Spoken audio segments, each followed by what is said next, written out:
बघता आली पाहिजेत, नुसतीच बघता आली पाहिजेत असं नाही, तर ती पूर्ण कशी होतील याचा विचार करता आला पाहिजे. असं आपणच नाही तर आपल्यापेक्षा श्रेष्ठ असे सगळेच लोक म्हणत असतात.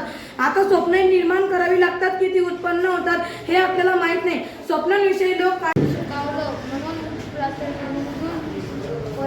मी मुलांना विचारले, तुमचे देशावर तुमचे प्रेम आहे का? मुले म्हणाली, आम्ही देशावर प्रेम करणारे. म्हणतात आमच्या वाड्यातल्या एक बाई, भाऊजीनं मला बोटभर चिंदी सुद्धा नाही दिलो अशी तक्रार करायच्या. आता 10 हात साडी नीट पुरणाऱ्या बाई बोटभर चिंदीचं काय करणार होत्या असं आम्हाला वाटे. सांगायच्या मतितार्थ असा की बोटभर हा शब्द अगदी छोटासा क्षुल्लक असा अर्थी वापरला जातो, पण माझ्या बोटभर दुखण्यानं मला कसं. उन्हाळ्याची सुट्टी होताच अरुण व आदित्य आजी आजोबांकडे गावी पोचले. तिथे मामाची मुले त्याची आतुरीनेच वाट पाहत होती. आता काय मुलांची नुसते जमाल, आंबे, कलिंगड, ऊस खाणे आणि विहिरीत पोहणे असा मुलांचा कार्यक्रम निश्चित असायचा.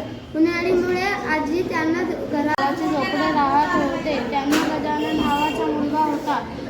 त्यांच्या गाडगी मडकी करण्याचा धंदा होता. भाजलेली मडकी सदा पंचक्रोशीतील गावातल्या बाजारात विकायला देई.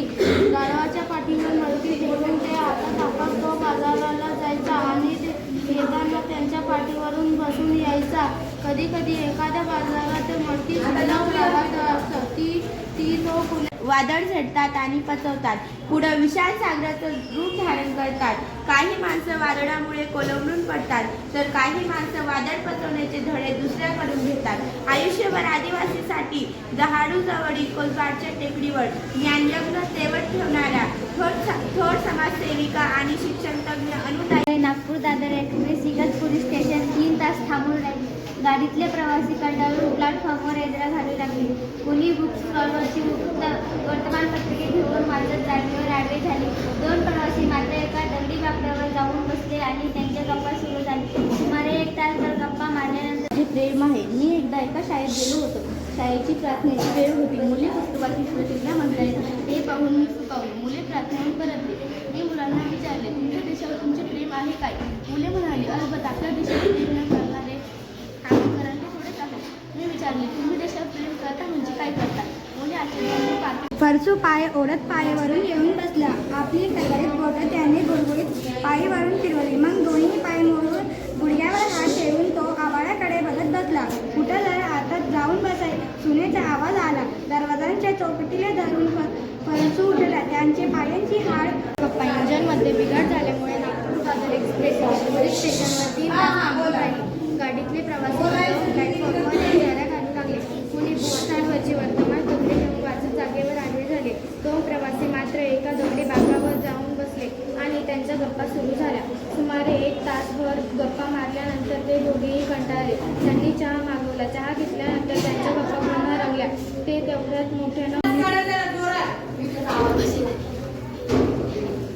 28 नोव्हेंबर महात्मा ज्योतिबा फुले यांची पुण्यतिथी व 6 डिसेंबर डॉक्टर बाबासाहेब आंबेडकर यांचा महापरिनिर्वाण दिन या निमित्ताने ही बालसभा केली आहे.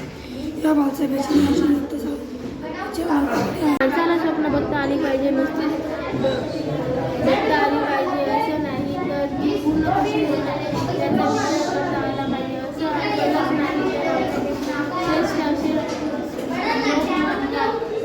आता स्वप्न ही निर्माण करावी लागतात की ती उत्पन्न होतात हे आपल्याला माहीत नाही.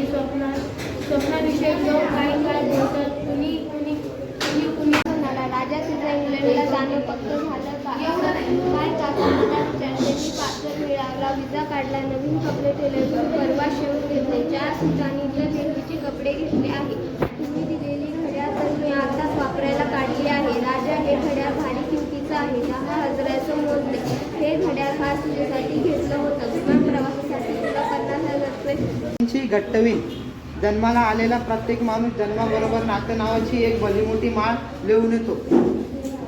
ज्या माळेत नाते नामक मणी एकोमागे एक ओवले जाते. हे मोठी मग सुंदर विण गुंफली जाते.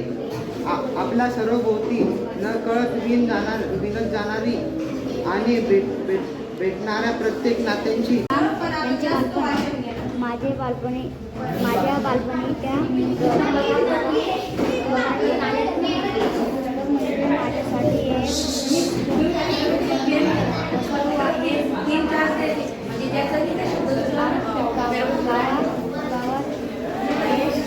तेच आपल्याकडे संगणक आहे, आंतरजाळ आहे. आता आपण ऑनलाईन बिल घरच्या घरी भरू शकतो. चल आई, मी तुला ऑनलाईन बिल कसे भरायचे. पण एखाद्या वेळी एकही प्राणी आपल्याला दिसत नाही आणि आपण नाराज होतो, निराश होतो. जंगलात जरी प्राणी दिसले नाहीत तरी त्यांच्या कानाखाना सर्वत्र विखुरलेले असतात. त्या